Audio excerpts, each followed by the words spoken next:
ఇప్పుడు కేవలం 7,999కే up to 10 kgs వరకు బరువు తగ్గి అధిక బరువు నుంచి వచ్చే ప్రధాన సమస్యలను దూరం చేసుకోండి. ఉక్కపోత వడగాలులతో ఉక్కిరిబిక్కిరి అవుతున్న ప్రజలకు వాతావరణ శాఖ చల్లని కబురు చెప్పింది. ఈసారి కాస్త ముందుగానే నైరుతి రుతుపవనాలు ప్రవేశించనున్నాయని వెల్లడించింది. ఈ నెల 19 కల్లా దక్షిణ అండమాన్ సముద్రం, దాన్ని ఆనుకుని ఉన్న ఆగ్నేయ బంగాళాఖాతం, నికోబార్ దీవుల్లోకి ప్రవేశిస్తాయని తెలిపింది.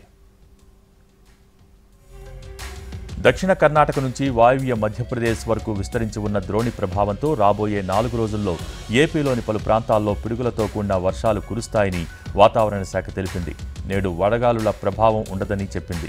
శ్రీకాకుళం, విజయనగరం, పార్వతీపురం, మన్యం, విశాఖపట్నం, అనకాపల్లి, కాకినాడ జిల్లాల్లో పిడుగులతో కూడిన వర్షాలు కురిసే అవకాశం ఉందని తెలిపింది. రాయలసీమ జిల్లాల్లో అక్కడక్కడా తేలికపాటి వర్షం పడొచ్చని అంచనా వేస్తోంది. ప్రకాశం, నెల్లూరు, అనంతపురం, విశాఖ, శ్రీకాకుళం జిల్లాల్లో నిన్న మోస్తరు వర్షాలు కురిశాయి. అత్యధికంగా ప్రకాశం జిల్లా బల్లిపల్లిలో 79 మిల్లీమీటర్ల వర్షపాతం నమోదైంది. వర్షాల ప్రభావంతో ప్రజలకు వడగాలుల నుంచి ఉపశమనం లభించింది.